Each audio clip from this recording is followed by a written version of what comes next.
Esse é o encontro de número 3 da disciplina Ensino à Educação Inclusiva, do curso de Pedagogia da Faculdade União de Goiáses, Unidade Recanto das Emas, Distrito Federal. No encontro de hoje, nós conversaremos aí sobre o trato, né, às pessoas com deficiência ao longo da história. Então, só para nós aqui relembrarmos os nossos últimos encontros, né, os nossos 2 primeiros encontros, então, lá na aula 1, eu apresentei para vocês a proposta pedagógica da nossa disciplina, e eu aproveitei o momento também para falar sobre alguns conceitos que eram centrais, né, para que a gente entendesse a disciplina. Eu me lembro que nós fizemos uma reflexão sobre a diferença, sobre a deficiência, sobre as possibilidades, né, que a educação especial ela traz e as diferenças entre os conceitos de educação especial e educação inclusiva, diferenças e semelhanças, porque ao mesmo tempo que diferem com relação a algumas abordagens de educação, elas também se complementam, né? Então, por isso que nós falamos hoje em dia em uma abordagem de uma educação especial na perspectiva da educação inclusiva, entendendo que a educação especial ela é uma modalidade de ensino, né, dentro aí da organização da educação brasileira. No nosso segundo encontro, nós conversamos a respeito dos conceitos centrais. E aí eu me lembro que nós discutimos aqui o que é deficiência, o que é incapacidade, né? O que é impedimento. E aí, ao mesmo tempo que nós conversamos sobre os conceitos, né, no sentido de entendê-los, eu me lembro que nós fizemos aqui uma reflexão também no sentido de superar, né? Por vezes, nós precisamos entender os conceitos e, por outras, nós precisamos superar esses conceitos. Como, por exemplo, o conceito aí de incapacidade, né? Então, o conceito de incapacidade, ele traz uma série de noções a respeito de ausências de capacidade do sujeito, etc., né? Só que nós sabemos que mesmo esses sujeitos encerrados no conceito de impedimento, de incapacidade, de deficiência, eles também podem superar a condição deles. E aí eu me lembro que nós falamos aqui do caso do ex-Big Brother, né, do modelo Fernando Fernandes, que se tornou para-atleta depois de sofrer um acidente de carro que causou aí uma lesão na medula e o deixou em cadeira de rodas. Mas, diante, então, da análise do conceito de incapacidade, se nós fôssemos pegar o pé da letra, né, o Fernando Fernandes, o lugar dele prioritário seria na cadeira de rodas. Só que o Fernando Fernandes se tornou campeão mundial de paracanoagem, se tornou adepto de esportes radicais, né, esportes adaptados para a deficiência que ele tem. Então, o cara é paraquedista, o cara pratica corridas, maratonas, tudo com aparelhos adaptáveis. Então, assim, a ideia de incapacidade, ela acaba sendo muito relativa, né? E nós entendemos isso, nós discutimos isso no encontro passado. Pois bem, no encontro de hoje, a ideia é visitar um pouquinho a história, né? Eu sei que vocês adoram história, adoram os relatos históricos, lugares, datas, pessoas importantes, e hoje nós vamos dar uma voltinha na história para conhecer como as pessoas com deficiência e como a própria deficiência ela era tratada ao longo do tempo, ao longo da história, né? Então, cada período tem uma maneira específica de entender a deficiência e também de tratar a pessoa com deficiência. Vocês vão perceber que essas formas de tratamento, né, essas maneiras de entender, essas maneiras de abordar, elas mudam de um lugar para o outro e mudam também no tempo, tá? É importante nós sabermos essa caminhada, essa trajetória histórica, para nós entendermos também como a educação especial ela se desenvolve no Brasil, né? Então, nós vamos partir de uma noção mais ampla de história, e aí, a partir do encontro que vem, nós vamos entrar na história específica da educação especial no Brasil. Então, hoje é uma perspectiva histórica mais ampla. Nós passaremos pelas fases, né, por cada período histórico, e pelas fases que caracterizam cada período. Então, hoje, por exemplo, existe um consenso, né, de que a educação inclusiva ela precisa ser praticada. Existe quase um consenso na sociedade de que a sociedade ela precisa ser mais acessível, né, de que a infraestrutura das cidades elas precisam ser adaptáveis a essas pessoas com várias deficiências, sendo deficiência física, visual, né, ou de qualquer outra natureza. Então, o fato é, as cidades precisam ser mais inclusivas, as cidades precisam ser mais acessíveis, né? Nós precisamos de tecnologias assistivas para incluir essas pessoas.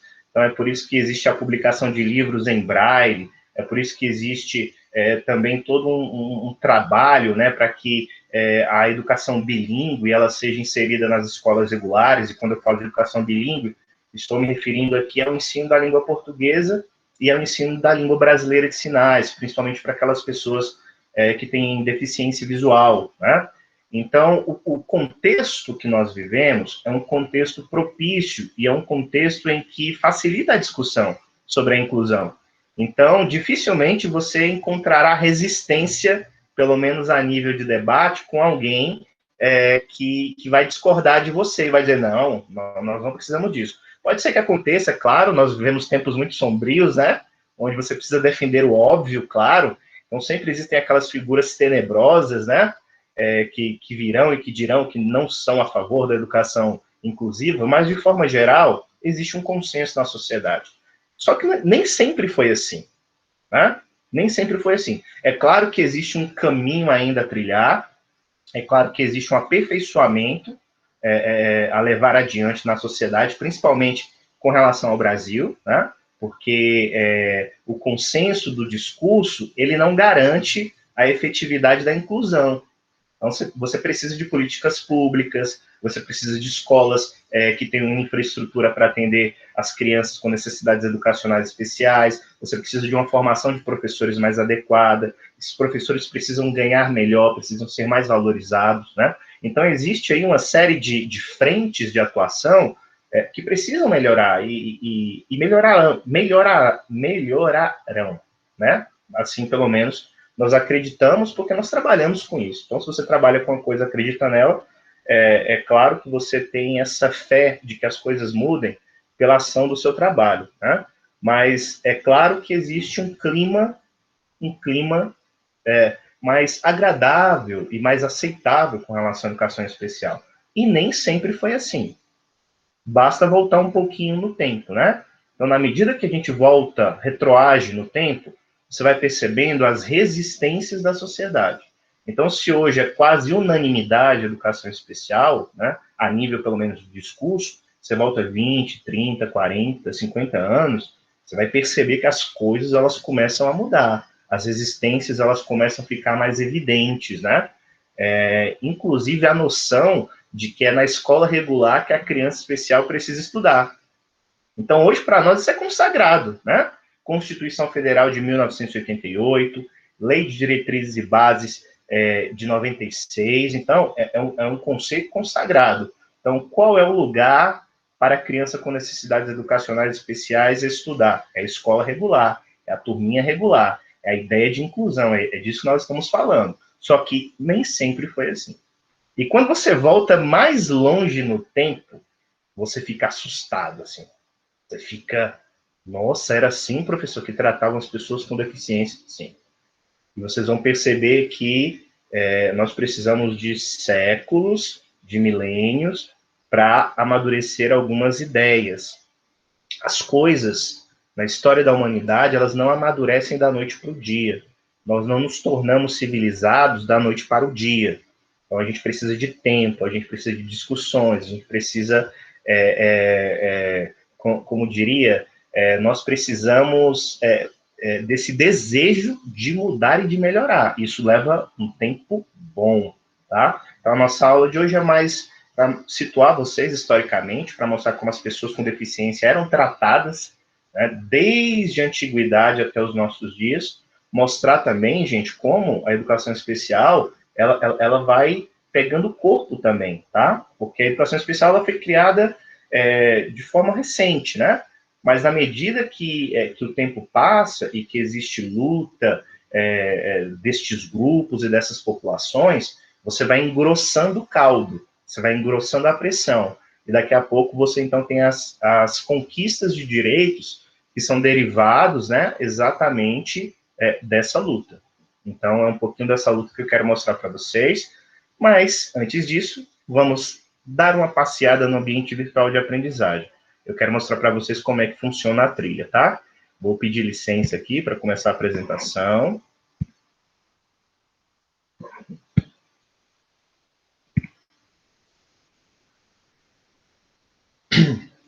Pessoal, na medida que eu apresentar aqui a trilha para vocês, caso surja alguma dúvida, e aí vocês me chamem aqui pelo áudio, tá? Porque como eu vou sair do Meet e vou lá para a página da faculdade, então pintou dúvida, você abre seu microfone e, professor, eu tenho uma pergunta. E aí eu respondo a sua dúvida, tá bom? Então vamos lá, todos estão visualizando a minha página compartilhada. Então, eu vou entrar aqui na página da faculdade, tá? Do AVA. Lembrando, gente, que a página, ela sofreu aí... tá todo mundo visualizando? Todos visualizam o site da instituição? Ótimo. Então, eu só queria mostrar para vocês o seguinte, que houve uma modificação no layout da página, né? Então, a faculdade é a Faculdade União de Goiáses. Então, nós temos uma página aí com layout mais leve, com layout mais bonito, né? E com as disciplinas organizadas de forma que vocês percorram uma espécie de trilha, tá? Só que o endereço, olha, gente, vê aqui na barra de endereço, ó, vou selecionar para vocês, o endereço continua ligado ao endereço antigo, pelo menos até esse semestre, tá?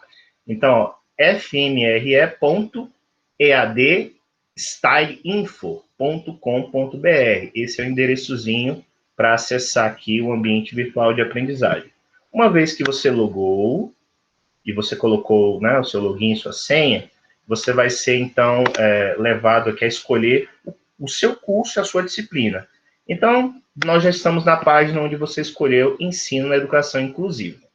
Eu estou logado aqui como aluno e quero mostrar para vocês. Então, é dessa forma que aparece, tá? Quais são aí as mudanças ou os acréscimos com relação à organização do ambiente virtual de aprendizagem? A primeira coisa mais evidente, né, é aquilo que eu disse para vocês, que é a organização da trilha. Então, nesse sentido, eu entrei aqui na aula 3 e eu quero mostrar para vocês como é que está organizado isso aqui, tá?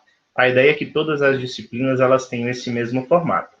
Então, olha só, você tem a aula, você tem a data da aula, você tem o título da aula, e logo embaixo, né, você tem aqui um texto que é uma espécie de apresentação daquela aula específica, daquele conteúdo específico. Logo abaixo dessa apresentação, nós temos o tema / conteúdo da aula. O que tem aqui? Gente, tem aqui o textinho de hoje, né? É o texto base, é aquele texto que vai basear a nossa aula, né? Cujo título é A Jornada Histórica da Pessoa com Deficiência, Inclusão como Exercício do Direito à Dignidade da Pessoa Humana. Esse é um texto da Marilu Discher e da Elisaide Trevisan. Então, é um textinho um pouco longo, e eu peço a paciência de vocês nesse sentido, mas é um texto de fácil compreensão, porque as autoras, elas trazem toda a evolução histórica, ó, partindo desde os primeiros grupos humanos, passando pela antiguidade, passando pela Idade Média, pela Idade Moderna, até chegar na contemporaneidade, mostrando como as pessoas com deficiência eram tratadas na história e como a educação especial ela vai ganhando corpo. E a ideia também de dignidade da pessoa humana, ela vai sendo fortalecida por meio dessas lutas históricas, tá? Então, sempre no tema, sempre no conteúdo, haverá o texto da aula específica, tá? Abaixo do texto, gente, quando houver slide, tem slidezinho, ó. Qual é a apresentação do slide de hoje? Essa aqui, ó. Por que eu resolvi postar os slides? Porque o slide, de alguma maneira, ele direciona a atenção de vocês. Não é para substituir a leitura do artigo, mas é para direcionar, né, já que é uma espécie de resumo, para direcionar a atenção de vocês Então, percebam que o slide está salvo em PDF, exatamente para facilitar a vida de vocês, né, para que vocês não abram uma outra página. Então, fica tudo bonitinho na plataforma. Pois bem, agora vocês conhecem o tema e o conteúdo da aula. Qual é a próxima etapa, professor? A próxima etapa é o objetivo da aula. E isso é muito importante, tá, gente? Então, se chama trilha de aprendizagem porque vocês precisam cumprir etapa por etapa. Isso é importante. Então, eu já sei qual é o meu objetivo, eu já sei qual é o meu tema. Vou ler o objetivo da minha aula. Então, o que o professor pretende, né, para essa aula? Então, basicamente, olha, nós temos aí 3 objetivos para essa aula. Quais são eles? Primeiro, que vocês conheçam e problematizem as fases históricas e o trato das pessoas com deficiência nas principais civilizações. Eu quero que vocês conheçam um pouco dos aspectos históricos. Além disso, eu quero que vocês relacionem esses marcos históricos com a educação especial, né, do nosso tempo, principalmente com relação aos desafios que a educação especial tem hoje. E a gente vai perceber que existem alguns desafios na história que até hoje nós lutamos contra eles, né? Então, a discriminação, o preconceito à pessoa com deficiência ainda é um desafio, ainda é um imperativo. Então, a gente precisa fazer essas relações. O terceiro objetivo da aula é compreender as 3 formas de pensamento que influenciaram e que influenciam o debate sobre a deficiência ao longo do tempo, tá? Que é o pensamento mítico, o pensamento religioso e o pensamento supersticioso. Então, além desse caminho pela história, eu quero discutir com vocês também esses modelos de pensamento que, de alguma maneira, influenciam a nossa compreensão sobre as discussões de deficiência e sobre as discussões a respeito das pessoas com deficiência. E, em muitos momentos, essas influências não são positivas, né? Então, quando nós falamos dos preconceitos, das discriminações,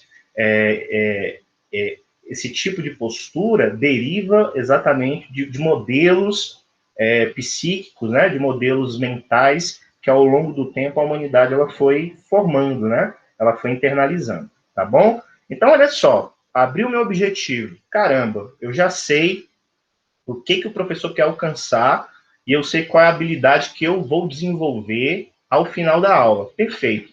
Fechei aqui meus objetivos, agora eu vou para os meus recursos metodológicos. O que são os recursos metodológicos, professor? É basicamente, gente, a estratégia que eu, enquanto professor de vocês, vou utilizar para que vocês entendam o assunto de hoje. Então, qual é o assunto de hoje? O trato da pessoa com deficiência na história.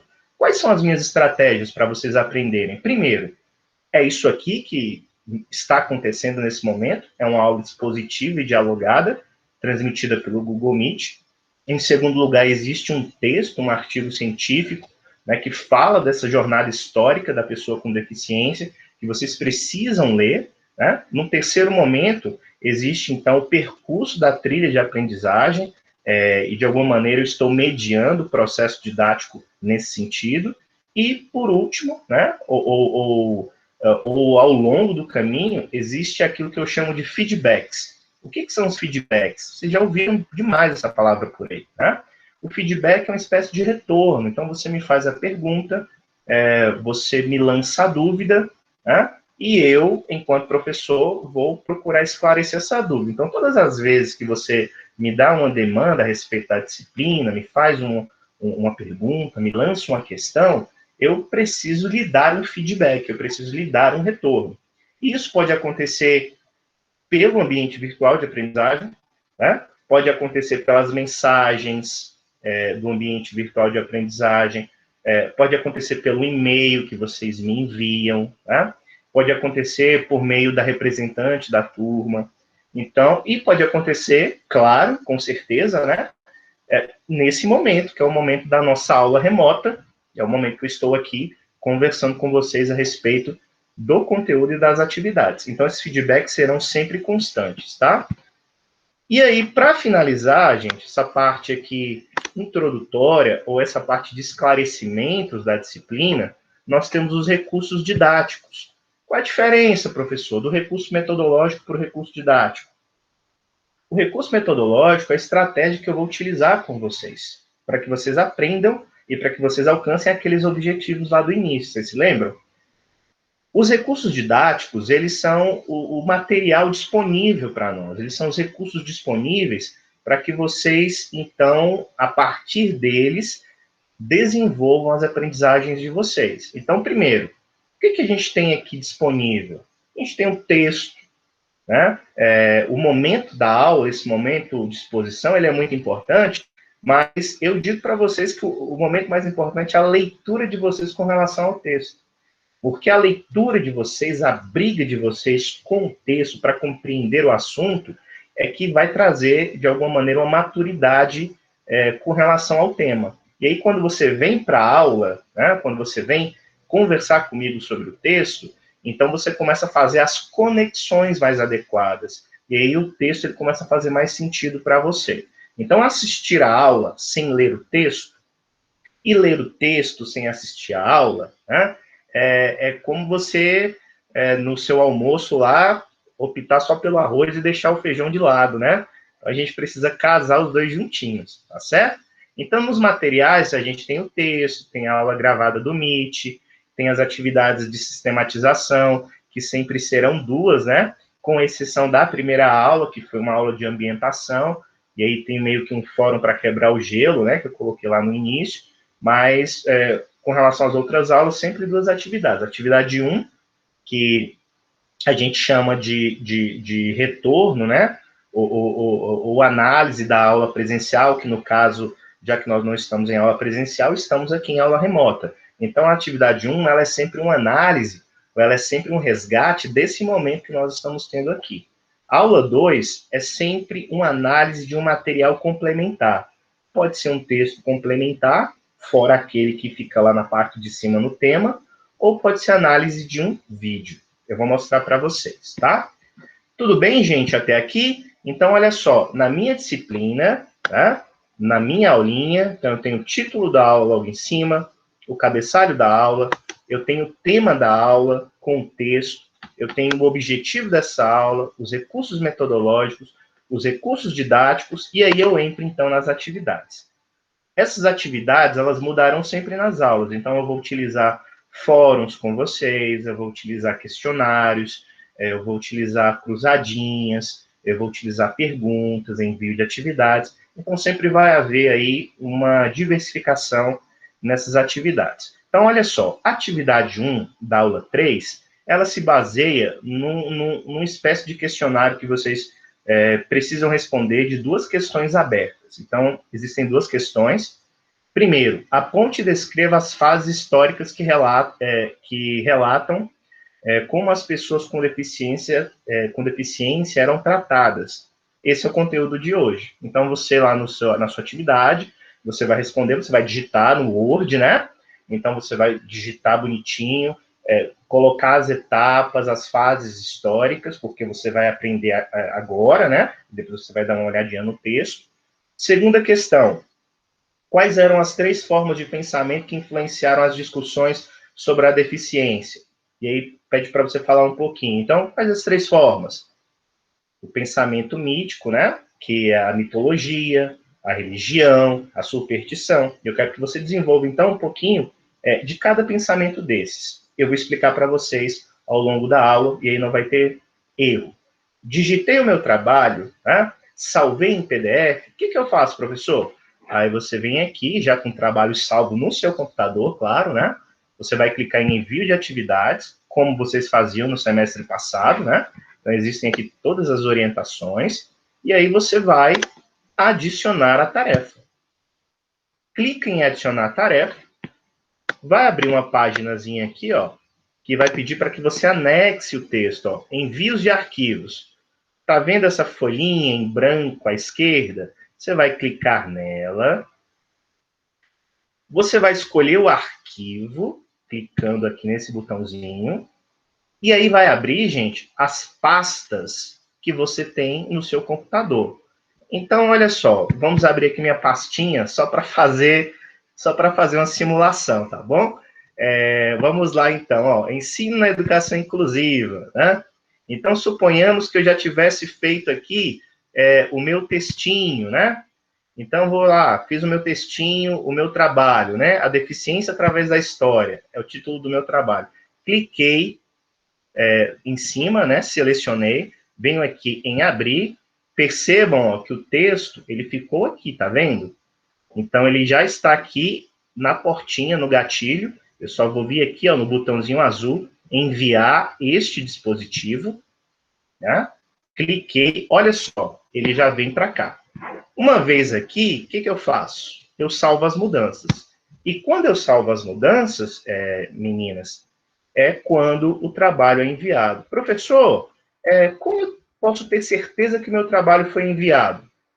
Tá vendo aqui, ó, envio de arquivos? O seu arquivo ele vai ficar bonitinho aqui à direita, tá vendo? Então, sempre que você enviar, sempre que você anexar, então, se estiver disponível aqui, ó, no envios de arquivo, ótimo, você enviou o seu trabalho. Se ele não ficar disponível aqui, é porque você não enviou. Ah, professor, será que eu digitei certinho? Será que é o trabalho certinho mesmo? Vamos ver. A gente clica em cima do arquivo, vai abrir uma página à parte, ó, e aí eu posso abrir, então, o meu arquivo para ver se efetivamente é o meu trabalho. Uma vez que eu percebi que é o trabalho, né, que eu tive certeza que é o meu trabalho, eu vou voltar aqui para as minhas atividades, olha. A aula 3, né, trata da pessoa com deficiência na história. Vai abrir mais uma vez aqui a página. Então, já fiz a minha atividade 1. E a atividade 2, como eu havia dito para vocês, ela é sempre uma atividade com análise de um material complementar. E pode ser um textinho, né? Ou pode ser um textinho, pode ser uma música, né? E pode ser também um vídeo. Nesse sentido, eu trouxe para vocês aqui, gente, um vídeo muito bacaninha. É um vídeo curtinho, né? É um vídeo da época em que o Ministério da Educação fazia umas parcerias muito boas com a Unesco, com outras instituições, e produziam materiais educativos de verdade. Hoje em dia o MEC não faz mais isso, infelizmente, né? Mas nós tínhamos muitas políticas públicas interessantes de produção de vídeos educativos, assim, coisa muito, muito boa, né? E esse videozinho aqui, ele é um videozinho que fala da visão histórica da deficiência. Em 6 minutos, em 6 minutinhos, o apresentador, ele faz um balanço histórico, ele faz uma reflexão do lugar que a pessoa com deficiência ocupava na sociedade, que ela ocupa. Ele faz até paralelos entre o passado e o presente. Então, assim, é muito interessante. Aí vocês vão clicar aqui na própria página, né? Ele vai reproduzir na própria página. Muito legal.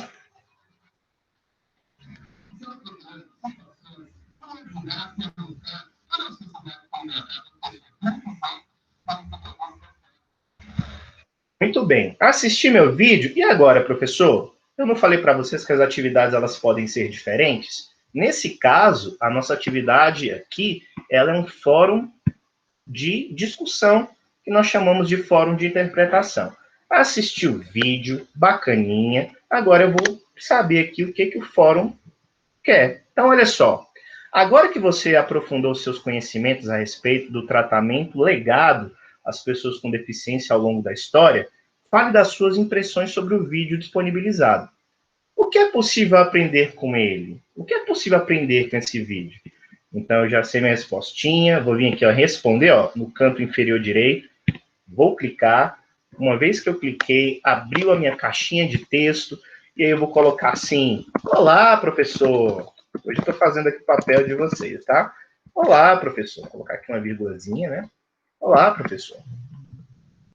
Então, aí vocês vão digitar, né? Aprendi muito com o vídeo. Aprendi muito com o vídeo. Principalmente o respeito que devemos ter pelas pessoas diferentes de nós. Olha que bacana. Então, eu aqui na altura da minha intelectualidade estudantil, né? Coloquei aqui a minha observação sobre o vídeo e vou enviar. Pronto. Enviei. Está aqui, ó, disponível a minha opinião. Ok. Você respondeu aqui o fórum. Volta para a página. E aí você tem, então, a sua trilha de aprendizagem da aula 3 completinha. Eu tenho certeza que você não vai levar muito tempo para fazer isso, tá? Mas é necessário que você percorra essa trilha etapa por etapa. Que saiba qual é o tema dela, que leia o texto, que saiba quais são os objetivos. Então, o que é importante você aprender? Porque os objetivos da aula, gente, isso é importante para vocês que são pedagogas, né, em formação, quando você vai levar adiante uma aula, você precisa ter clareza. O que você quer alcançar com ela? Os objetivos, eles dizem respeito a isso. Aquilo que eu quero desenvolver em vocês como estudantes. Então, uma vez que eu sei a finalidade dessa aula, eu vou agora conhecer quais as estratégias que o professor vai utilizar nos recursos metodológicos, eu vou saber quais os materiais o professor vai disponibilizar nos recursos didáticos, e eu vou lá nas minhas atividades. Atividade 1, que é sempre um resgate à nossa aula, né? A nossa aula aqui pelo Meet, e a atividade 2, que é sempre a análise de um texto complementar ou de um vídeo, de uma música, de um material diferente para vocês, tá? Então, encerrei minha trilha, ok. Agora eu vou para uma outra disciplina, fazer um outro trabalho, né? Lembrando, gente, que na disciplina, você tem aqui, ó, a apresentação da disciplina. Então, você tem a apresentação da ementa do curso, tá?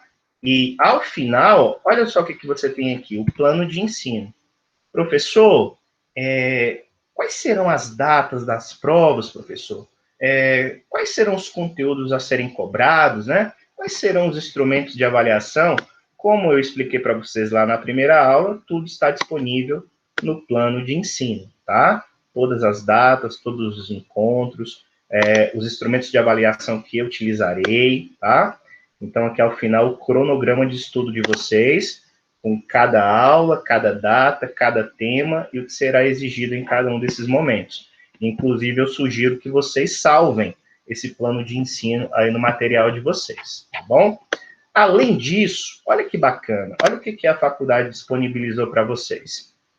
Recursos metodológicos ou ferramentas de apoio. Professor, o que é isso aí? Isso é novo, isso não existia lá na outra página, né? Lá não existia no outro formato do Moodle. Olha só que interessante. Nós temos aqui a webconferência, o Google Meet, ó. Você vai clicar aqui na imagem no canto superior esquerdo e você pode criar, né, uma reunião ao vivo.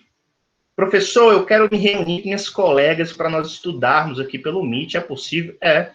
Acessa, né? Acessa a página, acesse a página, e aí você pode criar a sua reuniãozinha, ó. Então, ó, participar agora. Agora estou em 2 reuniões, né? Professor, isso é bacana, eu posso utilizar com as minhas colegas para a gente estudar juntas, discutir algum trabalho em equipe? Pode. Terminei minha reuniãozinha, ó, clico lá em cima no canto superior esquerdo e volto para minha página, tá? E volto para a página aqui da minha disciplina. Além, gente, do Meet disponibilizado para vocês, tem também ó, o portal do aluno. O portal do aluno, ele diz respeito ao Unicollege, né? Onde vocês podem conferir notas, onde vocês podem conferir presenças, ok?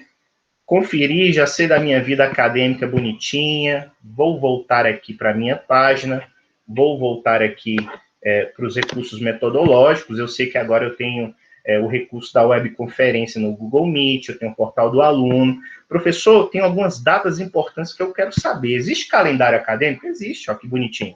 Você vai clicar aqui, calendário acadêmico, e o calendário acadêmico do segundo semestre de 2020, ele vai ficar ó, disponível para você em letras garrafais, ó, bem grande, ó, um calendário bem bonitinho, né? Então, com as datas importantes do semestre, as datas das provas, o que vai acontecer. Então, o calendário acadêmico, ele é um calendário mais geral, né? E o nosso plano de ensino, o cronograma de ensino da nossa disciplina, ele é mais específico, tá bom? Lembrando aí que o nosso semestre, então, irá até o dia 18 de dezembro. Será o último dia letivo oficial desse semestre. Voltando aqui para os recursos, professor, o que tem mais aí? O que tem de legal aí, além de todos esses recursos? existe aqui também um acesso ao site da biblioteca, tá, gente? Da biblioteca da nossa instituição. E existe também ferramentas de acessibilidade. Olha que legal, tudo a ver com a nossa disciplina, né? Então, o que, que as ferramentas de acessibilidade, elas te ajudam? Então, olha só, a gente tem aqui ferramentas de apoio visual, ferramentas de apoio auditivo, ferramentas de apoio motor. Então, se você é uma pessoa, por exemplo, que tenha baixa visão, né, você pode utilizar aqui, ó, ferramentas de apoio visual. Se o caso são ferramentas de apoio auditivo, é só clicar em cima, tá? E aí vai ter aqui algumas ajudas no próprio site para você. Olha que bacana, achei isso aqui fantástico. Muito bem, muito bem. Então, gente, só para finalizar nossa apresentação, tá?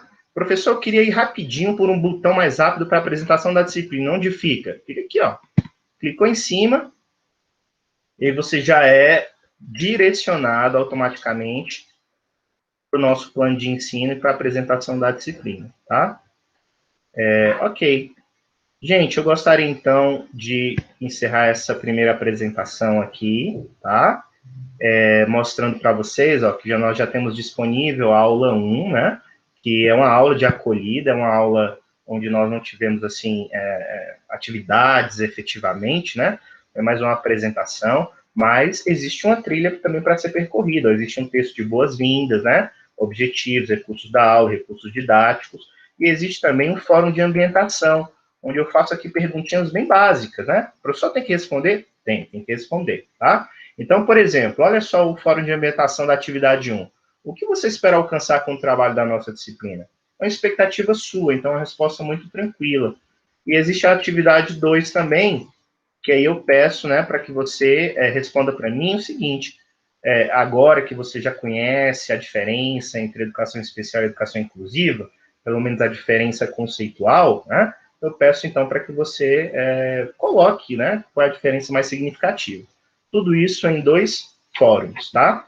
Além dessa aula 1, que foi uma aula de apresentação, nós tivemos a aula da semana passada, que foi a aula, foi a aula onde nós discutimos os conceitos de educação especial na perspectiva da educação inclusiva, né? Inclusive, também, nós conversamos sobre o público atendido da educação especial.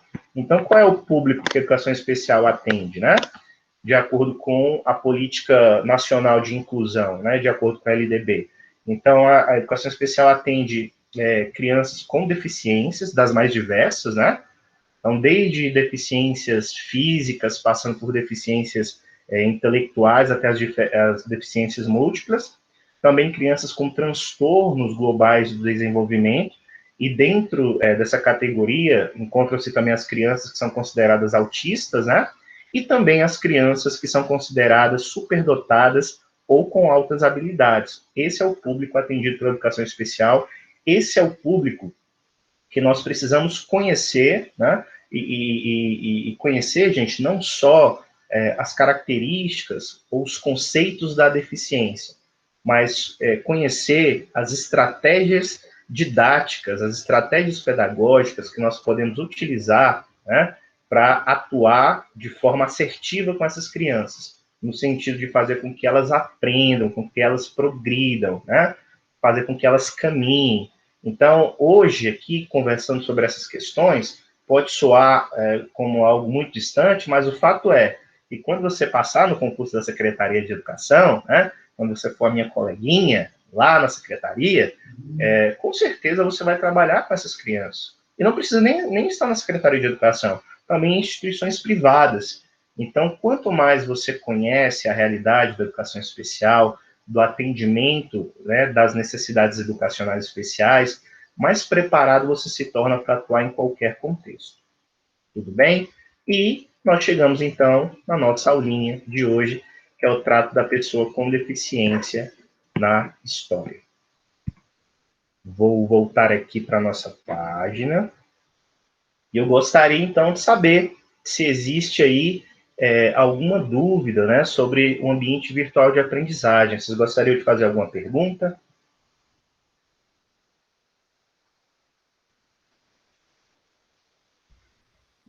Não, professor, eu só vou tentar entrar lá direitinho e conseguir realizar todo esse processo aí que o senhor fez, viu?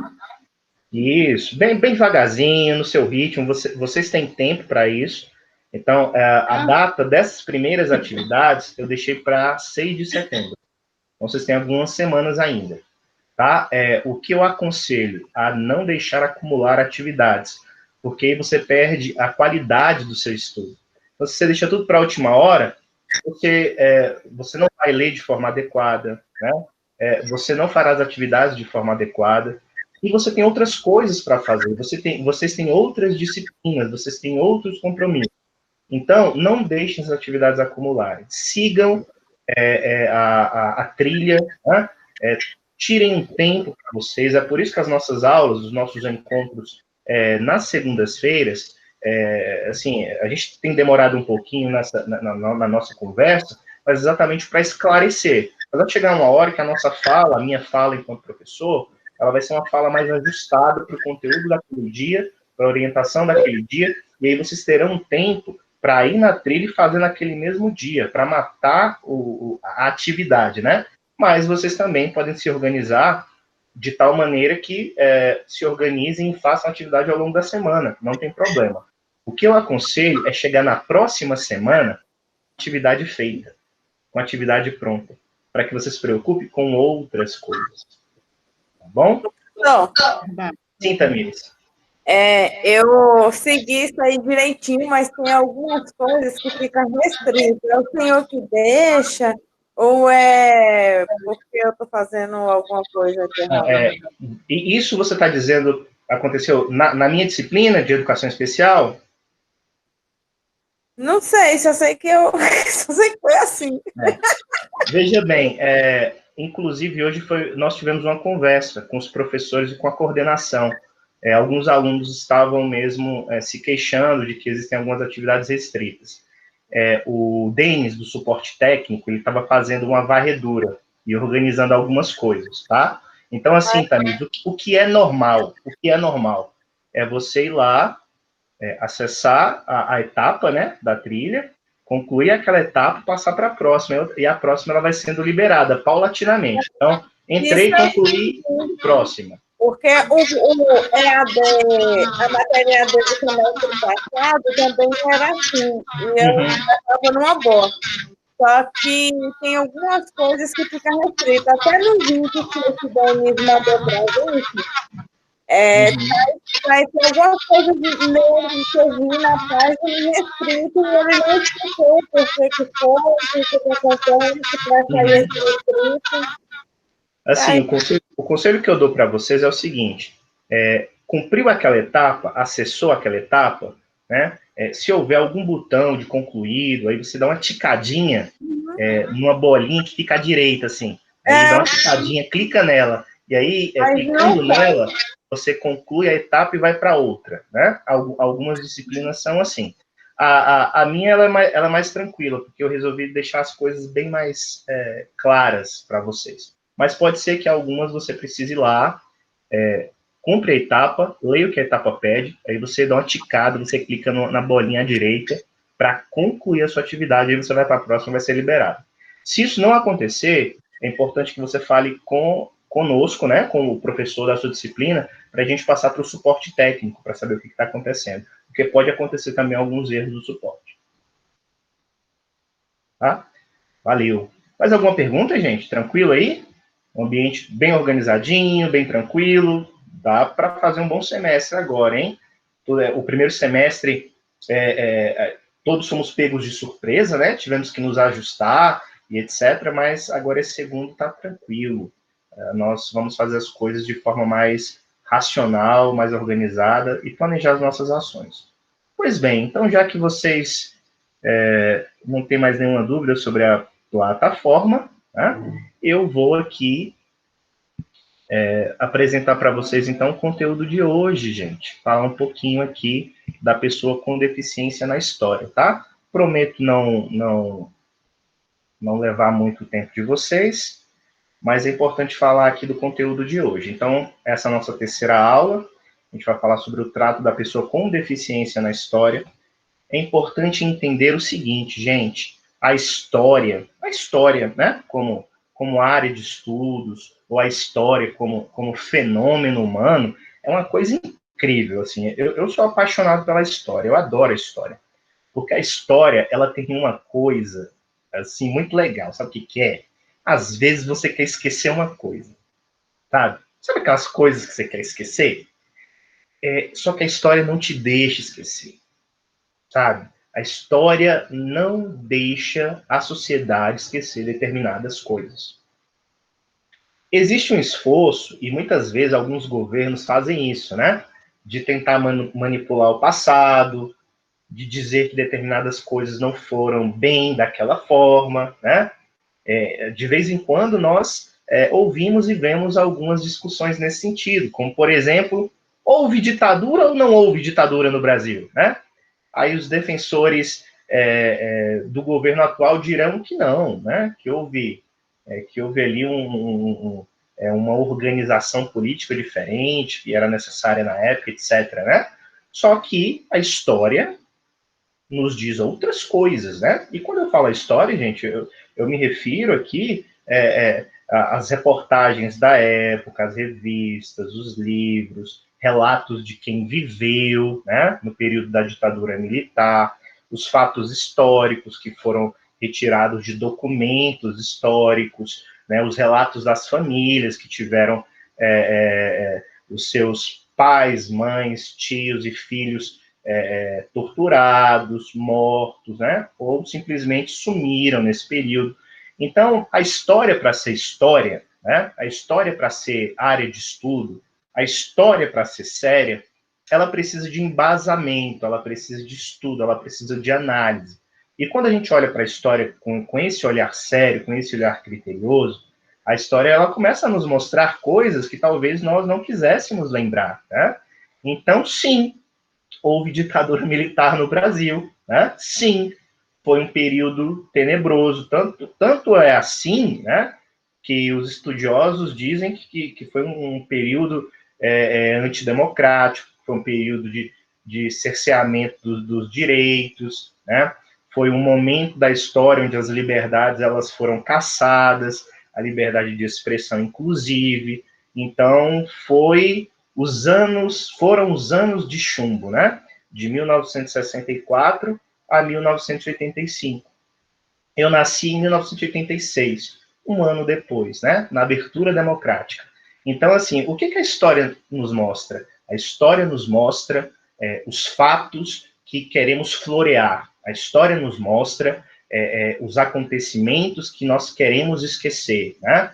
Às vezes nós lançamos o passado no abismo, né? Como diria Shakespeare, né? E a gente não quer olhar, a gente joga ele no abismo, mas a gente não quer colocar a carinha lá na ponta do abismo para ver se ele caiu, para ver se ele morreu, né? Então, nós, enquanto sociedade, a gente tem isso, né? Tem coisas que nós não queremos falar a respeito, né? Tem coisas que nós queremos omitir, mas aí a história, né? Como área de estudos, como ciência, né? A história como guardiã da memória coletiva, ela vem, ela ressuscita dos mortos, né?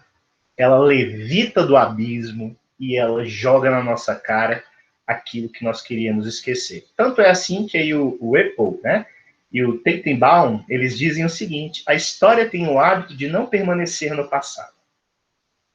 E eu diria mais, ela tem o hábito de não querer ser esquecida, né? Então, a história, os historiadores, eles aparecem naqueles momentos que nós não queremos problemas com o passado, né? Nós não queremos tocar em assuntos que são delicados. E aí a história vem, descortina para a gente a realidade, né? E aí gera em nós um sentimento de reflexão. Funciona assim também com relação à história da deficiência e a história das pessoas com deficiência. Então, existem relatos aí nessa história, gente, que não são relatos felizes, né? Que não são relatos alvissareiros, muito pelo contrário. São relatos cruéis, relatos que mostram o quanto a humanidade, em alguns períodos, foi incivilizada, foi cruel, né? Então, qualquer semelhança com o nosso tempo, né? De crueldades e de cultura de cancelamento e de distrato, né, e de ataque à moral alheia, né, Então, não está só no passado, a gente tem esses rompantes, assim, né? E a gente precisa entender a nossa história para saber de onde vem, principalmente a sociedade brasileira, né? Que é dada a extremismos, que é dada a autoritarismo, tanto é assim que uma historiadora e antropóloga chamada Lilia Marie Schwartz, ela escreveu um livreto, né? Um livro pequeno, de 200 e poucas páginas, chamado Sobre o Autoritarismo Brasileiro. E a Lilia, ela faz esse resgate da nossa história e ela mostra que por meio do mandonismo, do patrimonialismo, do coronelismo, né, dessa cultura do poder e do domínio que foi criado no Brasil, estes elementos, eles vão entrando na vida cotidiana das pessoas e também nas instituições. Então, nós temos instituições hoje no Brasil profundamente autoritárias, né? Então, só para citar um exemplo, que eu não consigo, me desculpe, mas eu não consigo, eu não perco a oportunidade, né? Então, já que a gente está falando sobre história, sobre autoritarismo brasileiro, sobre esse autoritarismo que penetra, né, que fica arraigado na nossa cultura e na nossa forma de ser enquanto gente, né? Então, basta lembrar aí do exemplo do nosso queridíssimo presidente da República, Jair Messias Bolsonaro, né? A última dele, né? A última não, mas a recente dele, é que o repórter fez uma pergunta, né? Uma pergunta, inclusive, de interesse público, né? E questionou ele lá, dizendo o seguinte: olha, por que a sua esposa, ela recebeu o valor X, né? Do Queiroz e tudo mais. Aí o Bolsonaro diz assim, ó, sabe qual é a minha vontade? Minha vontade é de encher a sua boca de porrada. Basicamente foi isso que o nosso presidente da República, né, a pessoa que deveria ser o exemplo de controle e de civilidade, de respeito, né, a todos, inclusive as instituições, né, esse foi o relato que ele deu. Então, assim, esse exemplo, gente, ele mostra que não é só o Jair, né, que tem rompantes de autoritarismo. Nós, brasileiros, temos isso. O Darcy Ribeiro já dizia, né, que nós temos em nós o sangue dos negros e dos índios supliciados, mas também nós somos sangue do senhor de escravos que os castigava e impunha tortura a eles só pelo prazer de doer mais nesses sujeitos, né? Então nós temos essas raízes das pessoas que sofrem, mas também nós temos as raízes daqueles que provocavam o sofrimento, que provocavam a crueldade. E isso, ela se manifesta no nosso cotidiano, né? Então, na primeira oportunidade que nós temos, se não vigiarmos, né, como se diz, se não nos policiarmos, tá lá você falando impropérios, falando absurdo, sendo preconceituoso, sendo autoritário, sendo agressivo com o outro. Aí você pega e vai fazer uma auto-reflexão, caramba, como é que eu cheguei a esse ponto? Vai acontecer isso com vocês? Caramba, como é que eu cheguei? Gente, esse não sou eu, como é que eu cheguei a esse ponto? Então, esses rompantes, essas raízes autoritárias, né, nós as conhecemos porque a gente visita a história, gente. A história é isso aí, a história deixa descortinado diante de nós as nossas raízes, sabe? A nossa gênese, como as coisas eram, por mais feias que foram, são necessárias serem conhecidas, serem discutidas, né? E isso também serve para a história da pessoa com deficiência. Então, olha só, eu trouxe aqui para vocês 5 fases, só para que vocês entendam como a coisa era tenebrosa. Por exemplo, lá na Antiguidade, né? Lá na Antiguidade. E aí eu trouxe aqui o exemplo, eu posso trazer o exemplo da Grécia Antiga, eu posso trazer o exemplo do Império Romano, né? E também de outras civilizações que na época eram as civilizações expoentes do mundo, né?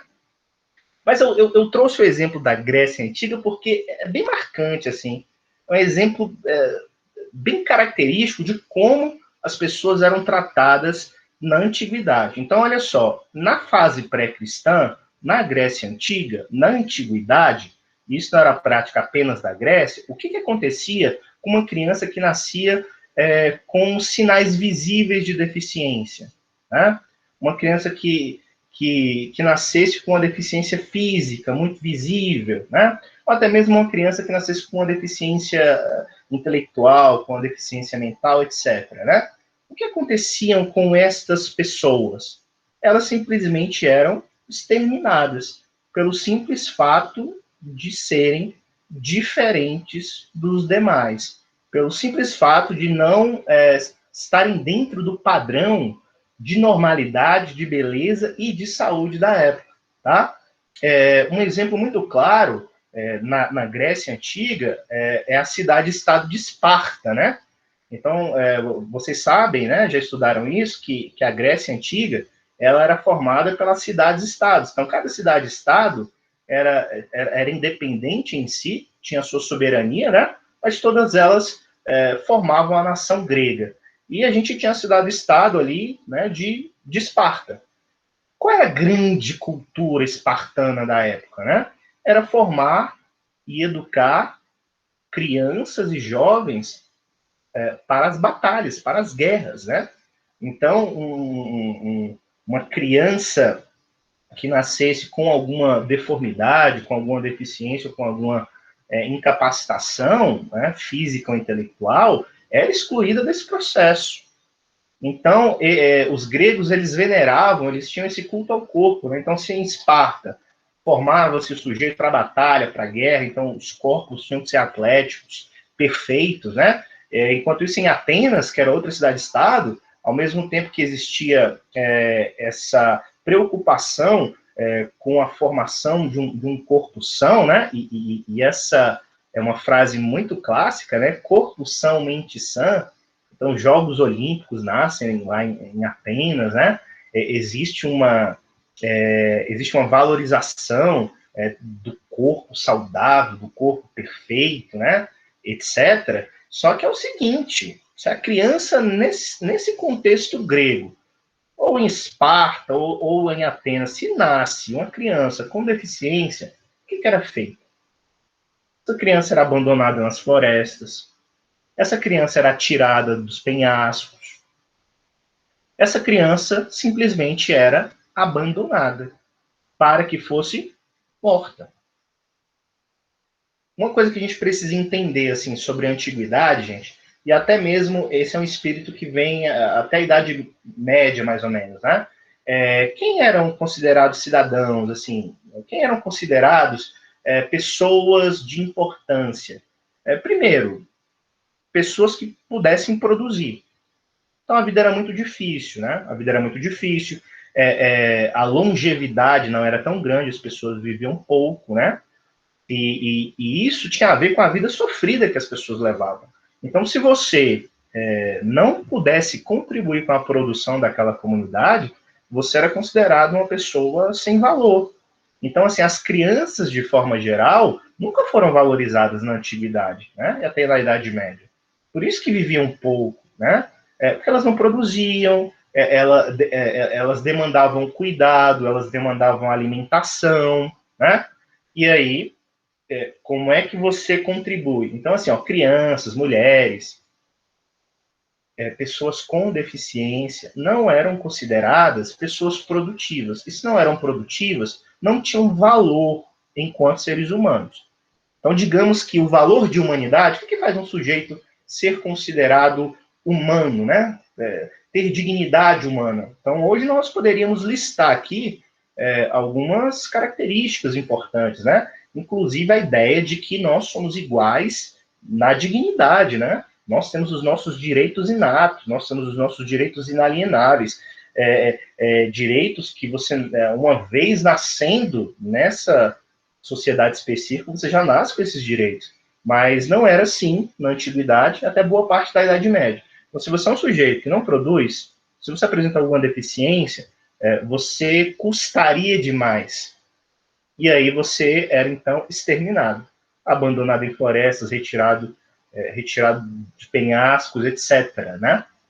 Isso era muito comum, tá? Então, antes de Cristo, numa era pré-cristã, você tem a consciência de que esses sujeitos deficientes, esses sujeitos com alguma anormalidade, eles são sujeitos descartáveis, porque não são considerados aí como pessoas, né? Como gente, efetivamente. Então, se são descartáveis, você faz qualquer coisa, E, nesse sentido, não há dor na consciência.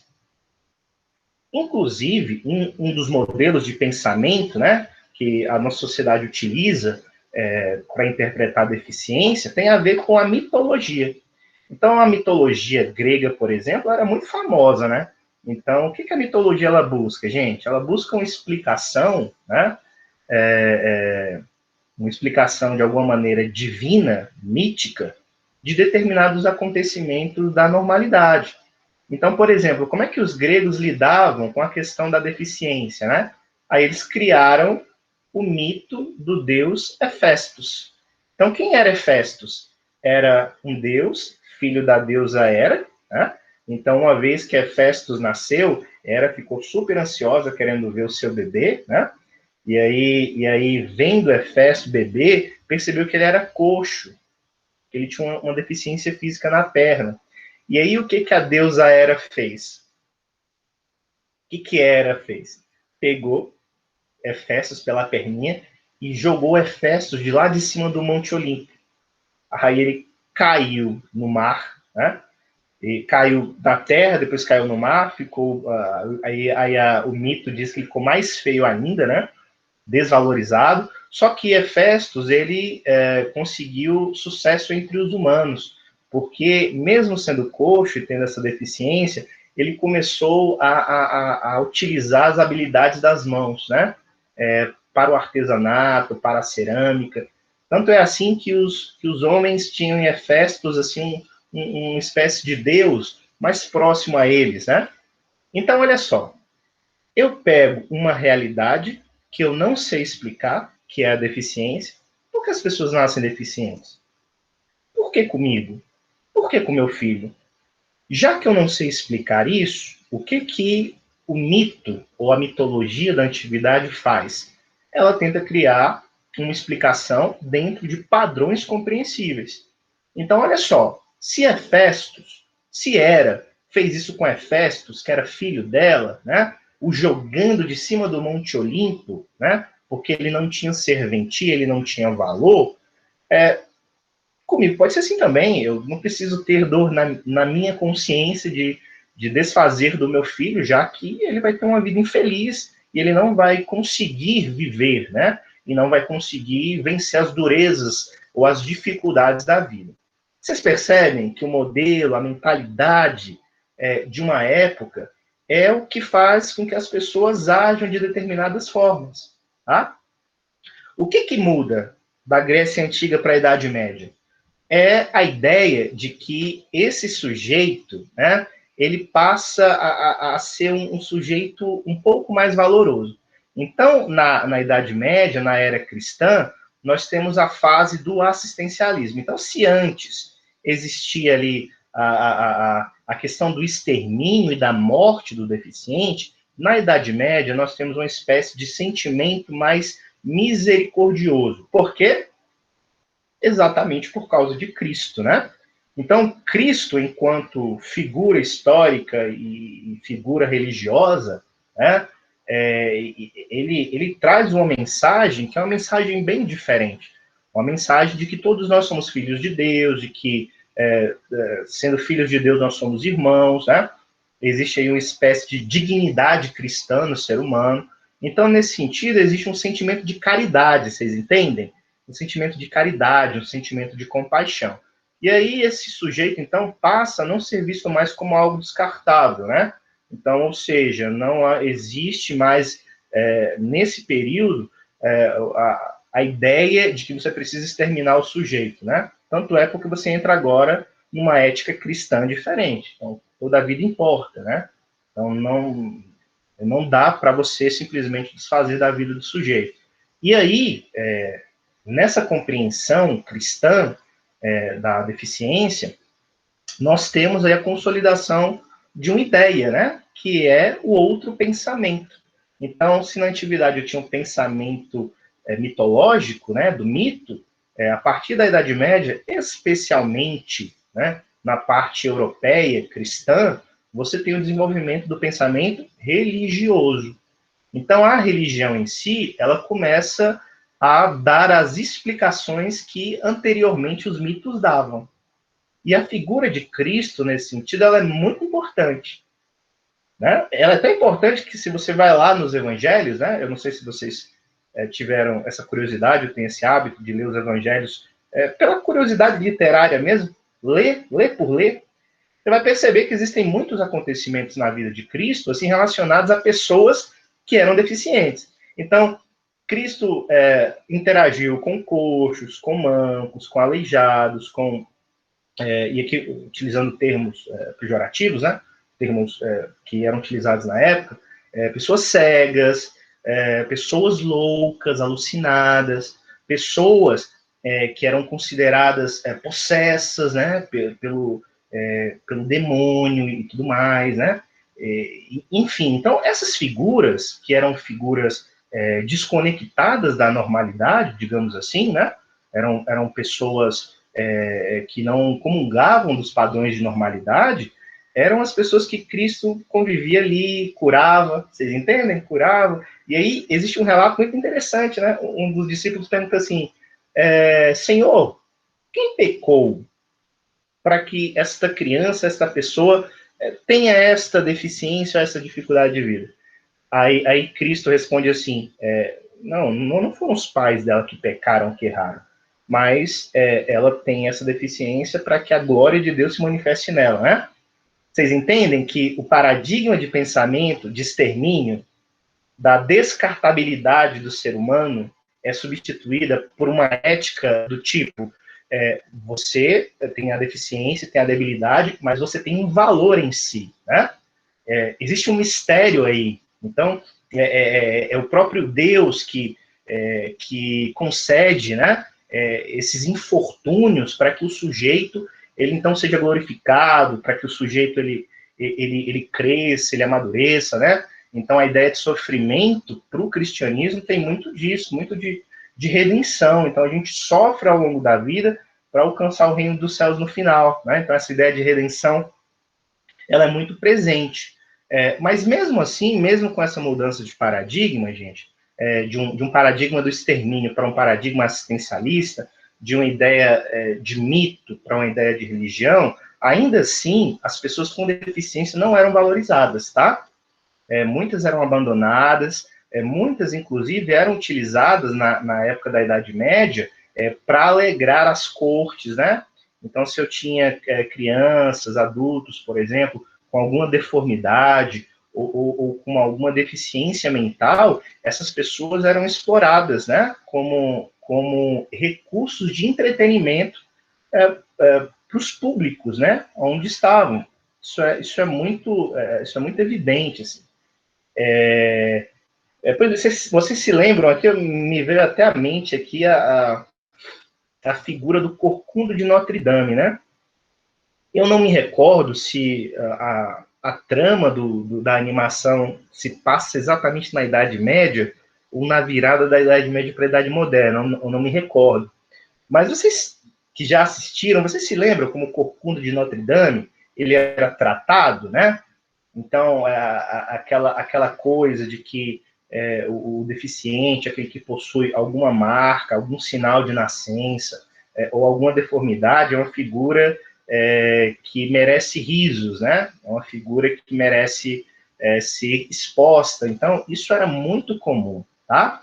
Então, da Antiguidade para a Idade Média, muda-se o paradigma de pensamento, mas, todavia, o cuidado com o deficiente ainda não era consolidado, tá? Essas pessoas, elas viviam, muitas delas, elas eram abandonadas. Se elas não eram mortas, como na antiguidade, elas eram abandonadas, assim, ao Deus dará, né? E muitas delas se tornavam pedintes pelas ruas da Europa, né? Pedintes, mendigos, dependendo da deficiência que se tinha, isso era relacionado, por exemplo, a alguma espécie de profecia, por exemplo. Então, assim, os cegos, né, na antiguidade, na Idade Média, aqueles sujeitos que eram cegos, dependendo da comunidade onde eles viviam, muitos deles eram encarados como profetas, assim, como um oráculo, né, como uma espécie de ligação entre os céus e a terra, né? Então, é ele que dava as profecias, etc., porque era cego, enfim. Então, vocês percebem que a visão da deficiência, ela era muito ligada à questão mítica, à questão religiosa, a ideias pré-científicas. Então, se eu não sei explicar porque a pessoa é assim, né, eu tento, por meio da mitologia e por meio da religião, dar uma explicação que apazigue o meu coração, né, que traga uma certa tranquilidade para a minha mente, né? Então, essas eram as explicações dadas. Na virada da Idade Média para a Idade Moderna, nós também temos uma mudança, mais uma vez, uma mudança de paradigma, tá? Uma mudança de mentalidade. Então, eu saio do assistencialismo da Idade Média para uma fase de institucionalização.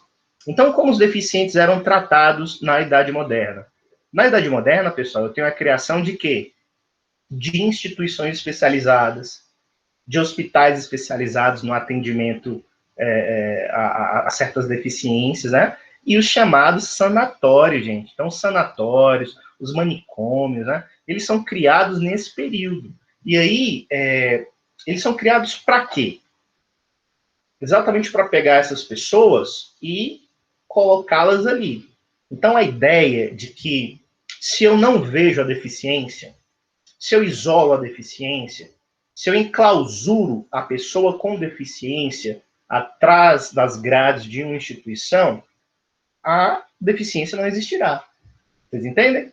Então, essa ideia, né, clássica, de pegar o louco, né, de pegar o desvairado, de pegar aquele considerado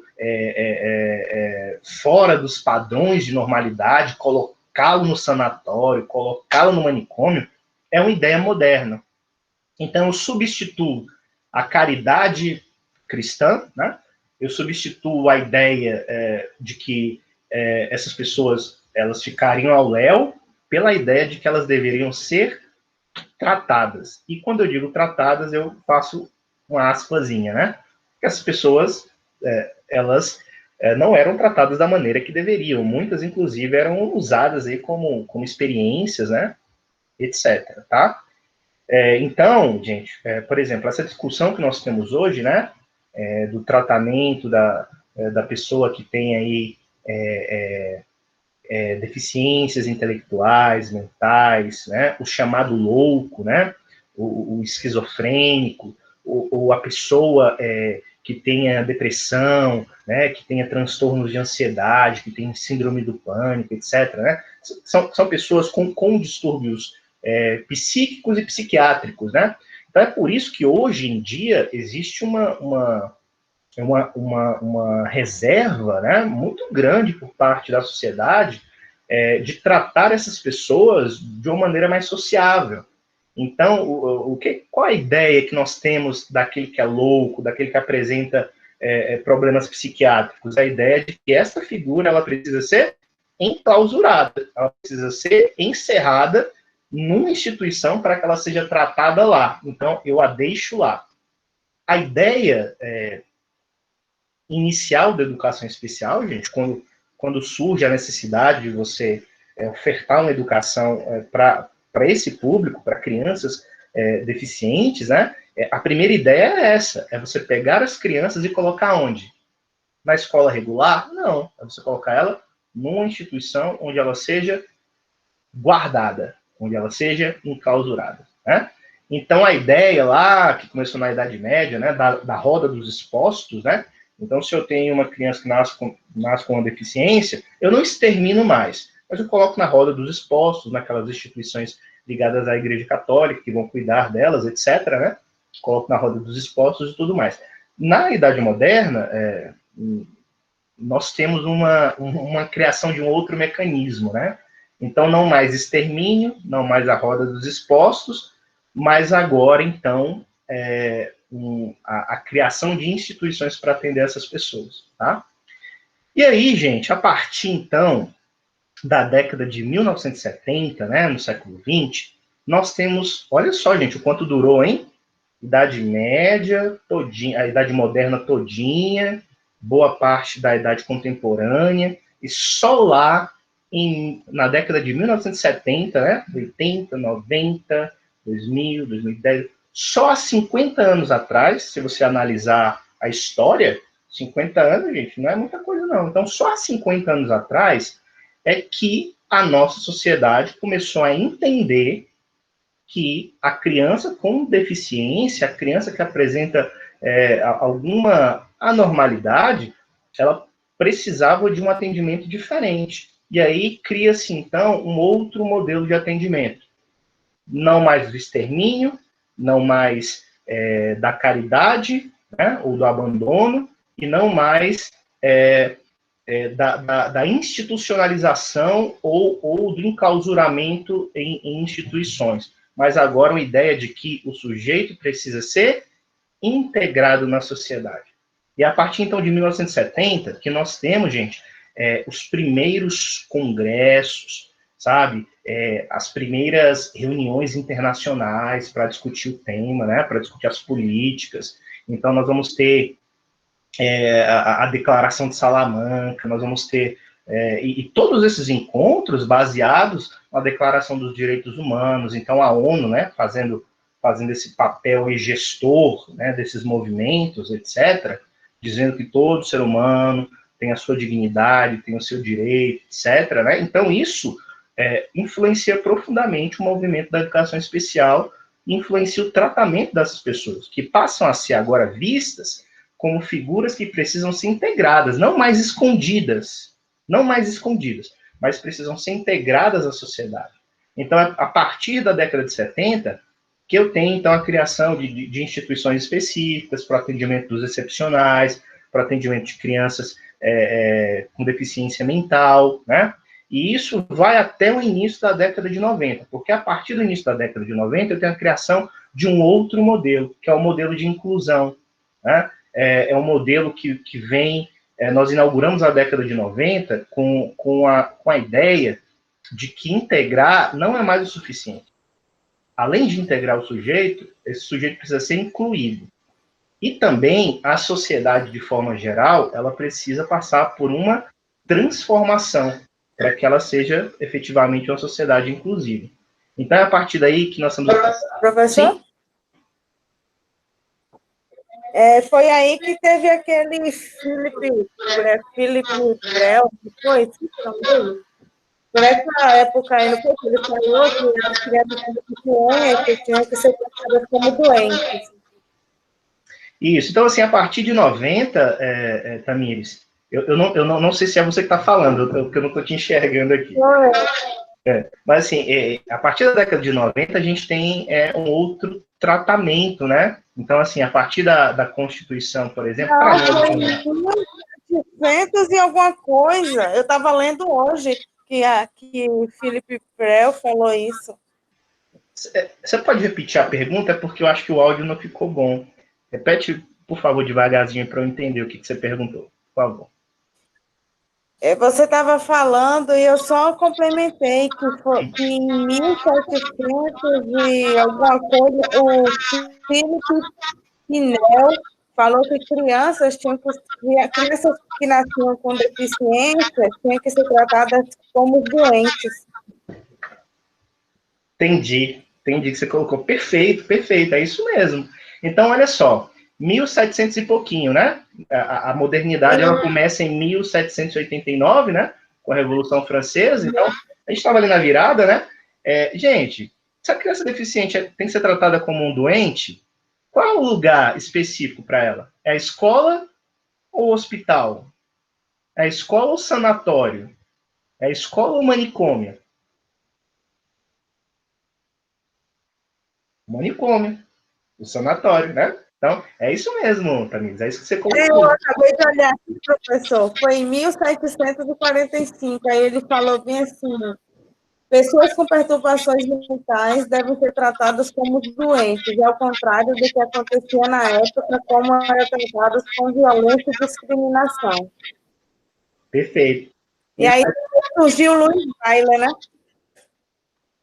Perfeito, é isso mesmo. Assim, na verdade, a sociedade já estava vivendo essas transformações, né?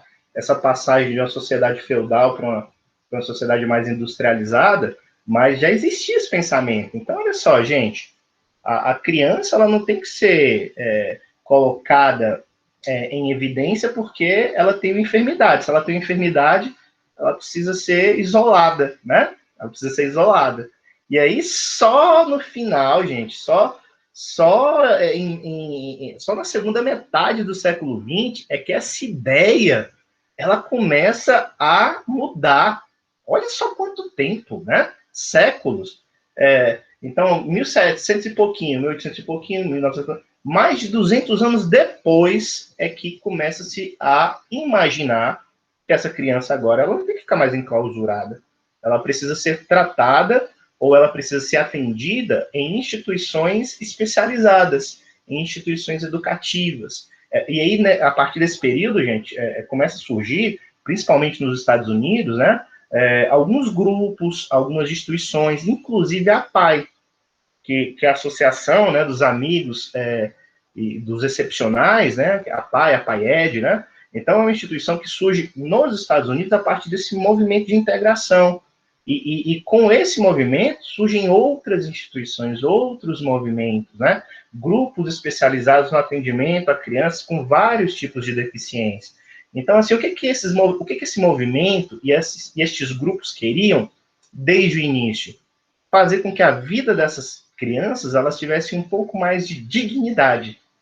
Que elas aprendessem a amarrar os seus cadastros, que elas aprendessem a comer sozinhas, né? Que elas fossem mais autônomas, que caso os pais viessem a lhes faltar, elas tivessem pelo menos uma estrutura de vida, né? Onde ela pudesse ter uma espécie de autonomia e de dignidade para viver. Mas na entrada da década de 90, percebeu-se que isso não era o suficiente. Não era o suficiente ter instituições para abrigar essas crianças, né? E aí, a partir da Constituição de 1988, né, para nós aqui no Brasil, as coisas elas mudam. Por quê? A partir da Constituição, você começa a ter uma outra mentalidade de que a criança com necessidades educacionais especiais, ela precisa ser matriculada onde? De preferência numa escola de ensino regular. Então, eu tenho, a partir da década de 90, a possibilidade do direito da matrícula dessas crianças. E, a partir da década de 90, eu tenho a criação de várias leis e de uma política nacional de inclusão. Né? Então, eu começo a pensar, por exemplo, um ensino complementar e suplementar para crianças com determinadas deficiências. Eu começo a idealizar a formação de professores de forma mais assertiva, né? Eu começo a ter mais congressos, eu começo a ter mais estudos na área, inclusive o próprio curso de pedagogia no Brasil, ele começa a se transformar, porque no currículo passa-se a dar mais importância também a disciplinas que tratam de educação especial, de dificuldades de aprendizagem, né, de transtornos, etc. Então, a década de 90 ela inaugura esse momento e essa fase de inclusão. Pois bem. O Dom Pedro II, ele criou aqui no Brasil o Instituto dos Meninos Cegos. Bem lembrado, Tamires, bem lembrado. Gente, o Dom Pedro II, ele foi uma figura controversa, né? Mas ele era encarado assim como uma figura que queria colocar o Brasil no caminho do progresso, né? Do caminho civilizatório que muitas nações europeias viviam na época, né? Isso na segunda parte do século XIX, assim. E aí, o Dom Pedro II era uma espécie de mecenas, né? Então, ele apoiava a arte, apoiava a ciência, ele apoiou a criação dos primeiros museus, dos institutos históricos geográficos, ele apoiou a criação também das primeiras faculdades de medicina e de direito, e também ele apoiou a criação de alguns institutos, né? Os institutos dos meninos cegos e outras instituições voltadas ao atendimento, tá? Mas, assim, esse atendimento era um atendimento naquela linha ainda, tá? Naquela linha ainda de institucionalização, de enclausuramento. Então, só 1800 e pouquinho, 1840 e pouco, 1850 e pouco, 1860 e pouco, até 1970. Aí sim a gente tem uma virada, uma guinada na mentalidade de que essas crianças elas precisam ser integradas na sociedade e, a partir de 90, então, além de integradas, incluídos, tá? Bem lembrado, Tamires, a Tamires está lendo o texto. É isso que eu quero de vocês. Pessoal... Eu gosto bastante desse tema. Eu li sobre Louis Braille também, que é usado até hoje, né, o Braille. Isso, gente. O Braille, né, é uma tecnologia assertiva, pessoal. O Braille surge assim como uma invenção tecnológica incrível, né? Fazendo com que aquele que tem a deficiência visual, que tem a baixa visão, consiga ler. Olha que interessante, né? Isso é incrível. Nós vamos ter uma aula específica sobre as tecnologias assistivas, todas, né? Vamos chegar lá. Pessoal, só para a gente caminhar aqui para o final, para liberar vocês, eu trago aqui uma citação muito interessante, eu gosto muito dela, porque ela revela assim, uma reflexão necessária para o nosso tempo. Diz assim: o modo como a sociedade equaciona os problemas gerados pela presença de minorias deficientes e desfavorecidas espelha a sua concepção fundamental da natureza e valor do homem, seus pressupostos básicos sobre suas obrigações de fato e de direito para com o cidadão. Pessoal, interpretando aqui, o que a citação está dizendo? Basicamente o seguinte: você quer conhecer uma sociedade? Você quer conhecer a concepção de ser humano que essa sociedade tem? Você quer conhecer o valor que uma determinada sociedade dá às pessoas? Basta conhecer como essa sociedade trata as suas minorias, trata os seus desfavorecidos, né? Trata os seus vulneráveis. Vamos aqui para um exemplo bem legal, assim, né? Que tipo de sociedade é o Brasil, gente? É uma sociedade digna? É uma sociedade virtuosa? É uma sociedade moralmente aceitável? Né? É uma sociedade justa? Não. Basta nós olharmos para o tratamento que essa sociedade dá a determinados grupos. Como é que nós tratamos as crianças no nosso país? Como é que nós tratamos as mulheres no nosso país?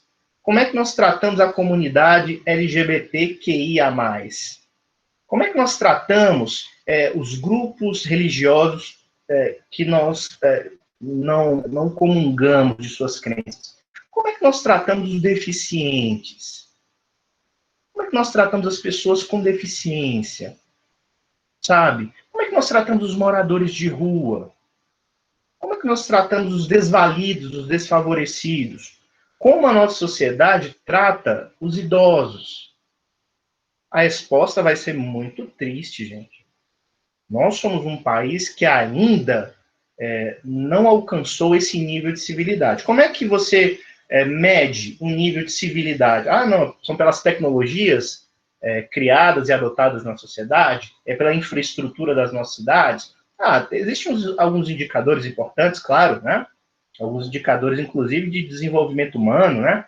Mas, gente, uma sociedade que se diz civilizada, sabe, que não tem políticas públicas para moradores de rua, que abandona seus idosos, que violenta suas crianças, que o tio engravida a sobrinha de 10 aninhos de idade, que o pai engravida a filha com 13 anos de idade, a sociedade quer que essas crianças tenham os filhos, aí a menina de 3 anos que engravidou do pai vai lá ter o parto e morre no parto. Assim, essa é uma sociedade decente? Essa é uma sociedade boa para se viver? Essa é uma sociedade minimamente... eu procuro uma palavra, assim, uma palavra aceitável. Essa é uma sociedade digna? É uma sociedade respeitosa? Sabe? É uma sociedade do bem, né? Que deixa evidente as suas qualidades, as suas virtudes? Não. A gente precisa caminhar muito ainda. A gente precisa caminhar muito ainda. Nós somos uma sociedade que trata mal os grupos desfavorecidos, sabe? Que não dá dignidade a esses grupos. E aí, né, enfim, nós vamos começar aqui a discutir um monte de questões que são importantes, sabe? Então, assim, em vez de proteger, em vez de dar dignidade, em vez de aprender com a história, em vez de entender que quando a gente inclui o diferente e o desvalido, nós estamos fortalecendo os laços civilizatórios, em vez de entender isso, nós vamos pelo outro caminho. E o outro caminho, ele é muito triste, assim, porque nós vivemos no século do futuro, né? Na verdade, nós inauguramos o século do futuro, o milênio do futuro, que é o século XXI, né? Entramos nesse novo milênio, nesse novo século, com muitas expectativas sobre as tecnologias, sobre as invenções científicas, as descobertas científicas, sobre o conhecimento. Então, uma sociedade da informação, né? Utilizando aqui as palavras do pensador Manuel Castells, nós somos uma sociedade em rede, né? Mas é um absurdo que nós cheguemos agora, no século XXI, e ainda nós não saibamos resolver determinadas condições ou determinadas situações que envolvem esses grupos. E eu incluo nesses grupos as pessoas com deficiência. Então, falta dignidade, falta políticas públicas adequadas. A história, ela é cruel, sabe? A história é marcada por lutas. Então, assim, as conquistas que nós temos na educação especial, elas não nos foram dadas, né? Não caiu no nosso colo. Elas são resultado de muita luta, de muita batalha, dos movimentos, das famílias, dos pais e das mães que têm os seus filhos com determinada deficiência, que têm os seus filhos lutando para serem felizes, pela dignidade, etc. Então, as conquistas que nós temos são resultado dessas lutas todas. Inclusive, nós temos um arcabouço legal muito bacana, sabe? A gente tem uma política de inclusão assim, muito robusta, está amadurecendo, está melhorando, né? Apesar de, nos últimos anos, a gente ter retrocedido em um monte de situações, né? Mas a gente tem uma lei boa, sabe? Nós temos uma legislação boa que foi construída com toda essa luta, assim. Então, se a gente tem uma lei boa, o que a gente precisa melhorar? A gente precisa melhorar os aspectos práticos, né? Os aspectos infraestruturais das escolas, das nossas cidades, das nossas casas, e também melhorar, gente, o aspecto da mentalidade, né? Então, um aspecto civilizatório. Nós precisamos nos importar mais, nós precisamos ser pessoas, né? Que se importam mais e que tenham algo a dizer de proveitoso com relação a essas pessoas. E aqui eu cito as pessoas com deficiência, mas existe um monte de outros grupos que precisam de educação, que precisam de trabalho, que precisam de cultura, que precisam de entretenimento, que precisam de segurança, do Estado, das famílias, né? Então, a gente precisa ainda caminhar muito nesse sentido, tá bom? E, para encerrar, eu deixo aqui. Então, lá no nosso trabalhinho, lá na nossa atividade, quando perguntar quais são os 3 modelos ou os 3 paradigmas de pensamento que norteiam a compreensão sobre a deficiência, né? Que nortearam nos últimos tempos e que, inclusive, por meio dessas referências, houve muito desacordo, houve muito desencontro, houve muito equívoco pela compreensão da própria deficiência e da pessoa com deficiência. Então, a gente tem um primeiro modelo de pensamento, que é o modelo do mito, né? O modelo mitológico. Eu citei para vocês o exemplo do deus grego, né? Hefestos. Então, a mitologia, ela tenta dar uma explicação com dados da cultura e do cotidiano a respeito de coisas que as pessoas comuns não conseguem explicar. Então, a mitologia grega, por exemplo, cada país tem a sua mitologia, né? Mas a mitologia grega ela é muito importante, assim, e ela é muito interessante porque traz para nós o quanto o ser humano ele é engenhoso, né? Tanto é assim que os deuses gregos eles têm as características humanas, as paixões, os vícios, as virtudes, né? Então, se os deuses fazem isso, nós podemos fazer também. Então, a ideia de atirar Hefestos, né, do Monte Olimpo, né, se livrar do sujeito deficiente, era uma ideia que o mito ele deixava ali muito, muito claro, defendia, inclusive. Então, depois nós temos um pensamento religioso, um paradigma religioso, principalmente inaugurado com o cristianismo, né? A gente tem a mudança de paradigma, de tratamento do desvalido, da pessoa com deficiência, que passa a ser um pouco mais valorizada, mas ainda assim não tanto da maneira como deveria. E também nós temos a superstição, gente, né? Então, aquilo que está entre o mito e a religião. Por exemplo, né, os indígenas, né, algumas tribos indígenas no Brasil têm o costume de enterrar crianças que nascem com a deficiência visível. Então, assim, se é visível a deficiência, você pega o recém-nascido e enterra. Se nascem gêmeos, você enterra os dois. Né? Quem é que faz esse serviço? É o avô, a avó, um parente mais próximo. Ah, por que é feito isso? Não, quando nascem gêmeos é porque a gente não sabe qual dos dois vai trazer o mal. Se nasce uma criança só e saudável, tudo bem, mas gêmeos a gente não sabe qual é o portador do bem e qual é o portador do mal, né? Ou então, se uma criança nasce com uma deficiência visível, é preciso enterrá-la porque é um sinal de mau agouro, né? Provavelmente é um sinal de mau agouro, de que as coisas não acontecerão de forma alvissareira, né? De forma positiva. Isso é um pensamento supersticioso. Essas três formas de pensamento, gente, elas influenciam a maneira como nós lidamos com as pessoas com deficiência. Sabe aquela perguntinha? Por que comigo? Por que com meu filho? Nossa, caramba, os pais desse menino devem ter cometido muitos pecados, né? Para ele ser dessa forma. Então, assim, quando nós não temos o domínio, gente, quando a gente não sabe das razões, a gente sempre procura um pensamento mítico, religioso ou supersticioso para explicar. É por isso que a gente precisa da ciência. E não no sentido da ciência ser um ramo de conhecimento cru, insensível, não. A gente precisa da ciência exatamente para saber quais as características dessa deficiência, o que leva à deficiência. E uma vez sabendo o diagnóstico, isso é importante, né? Os pais, algumas famílias entendem o seguinte, que quando vem o diagnóstico de uma deficiência intelectual, né, de um autismo, quando vem o diagnóstico, o que muitos pensam? Caramba, a vida desse menino acabou. Não, não. O diagnóstico, ele vem para deixar evidente que uma nova fase na vida da criança vai começar.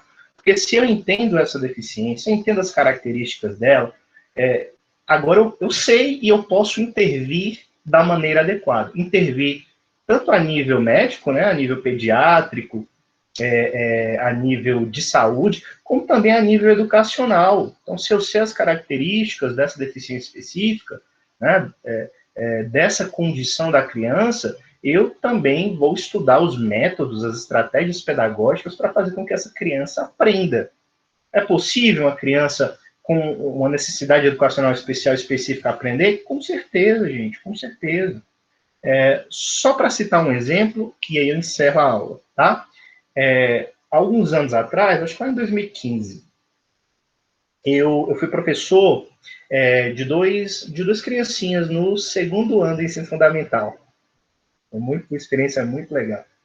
Trabalhei com crianças de 7 aninhos de idade, lá no segundo ano do ensino fundamental, e eu tive 2 alunos que eram deficientes intelectuais, né? Então, existia um comprometimento cognitivo das crianças, claro, elas aprendiam num ritmo muito diferente, né? Tinham dificuldades assim agudas para assimilar o conteúdo, para entender as coisas. Então, hoje aprendi a letrinha, amanhã, né? Esqueci a letrinha que foi aprendida, ou então ficava ali naquela letrinha, sempre repetindo a letrinha, enfim. Você tinha uma criança que tinha dificuldades, né? E eu me lembro que um desses alunos, assim, ele era muito nervoso, sabe? Quando provocavam ele, ia lá, dava mordida na orelha, arrancava um pedaço do outro colega e brigava, e era muito nervoso, assim, e ele era muito esforçadinho, gente, mas ele tinha muitas dificuldades, né? Olha só, o desfecho da história. Eu fui professor dessa criança no segundo ano, né? Fiz ali o meu melhor com ele, depois ele pegou um outro professor no terceiro, ele pegou um outro professor no quarto. Essa criança, quando chegou ao final do quinto ano, e eu testemunhei toda essa trajetória dele, ele foi alfabetizado, gente, sabe? Uma criança com deficiência intelectual, foi alfabetizado, saiu do quinto ano, lendo ainda silabado, pausado, escrevendo o textinho dele, ainda com erros ortográficos, né, com aglutinação de palavras, etc.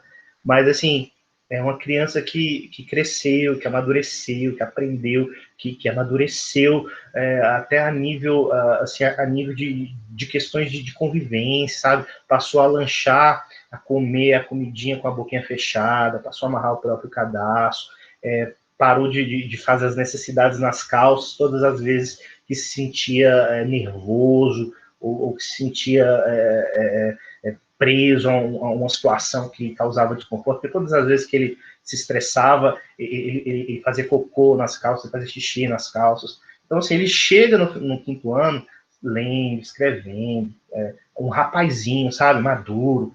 Então, assim, o que essa experiência, gente, me mostrou? Que as crianças com necessidades educacionais especiais, elas aprendem.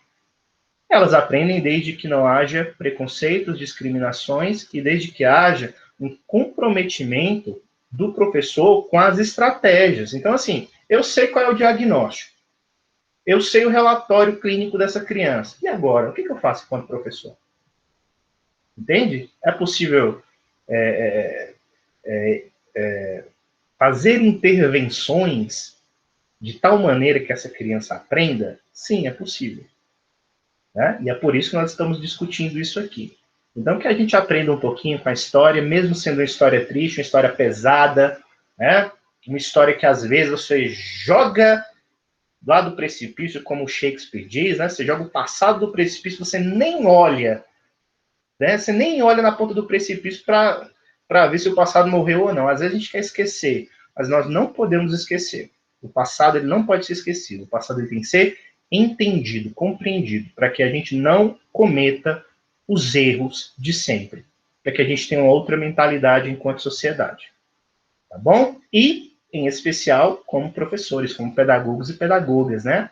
Como os profissionais preparados para lidar com essas pessoas, tá? Para além da discriminação, do preconceito, dos estigmas, dos rótulos, dos mitos, dos preconceitos, das superstições, nós somos profissionais que precisam, então, desenvolver metodologicamente, cientificamente, o seu trabalho para que essas crianças elas aprendam.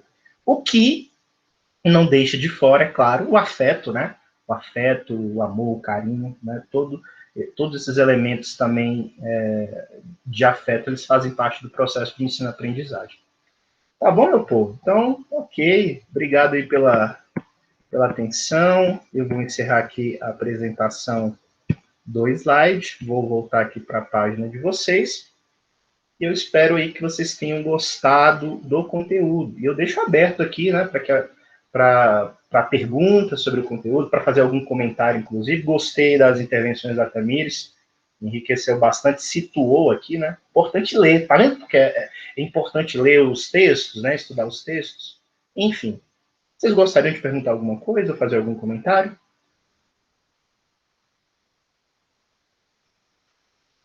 Beleza? Então tá bom. Pessoal, então encerro aqui a nossa aula, tá bom? Obrigado pela atenção de vocês. Eu peço que, mais uma vez, eu dou aquele conselho, não deixe as atividades acumularem. E em caso de dúvidas, manda um e-mail, sabe? Vamos conversar nas segundas-feiras na nossa aula, né? Vamos aproveitar esse momento e mandem mensagens para mim também, tá bom? Então fiquem bem, fiquem com Deus, uma excelente noite, até a próxima. Um abraço aí para a princesa da Isabela. Oi, meu amor! Oi! Eu tô brincando. Tudo bem? Você estava com Covid. Você estava doente. Olha. Para, filho. Você está melhor? Dá um joinha para o professor Reinaldo. Faz assim, ó. Olha. Muito bem. Valeu. Fiquem bem, viu? Fala boa noite. Oi? Fala boa noite. Boa noite.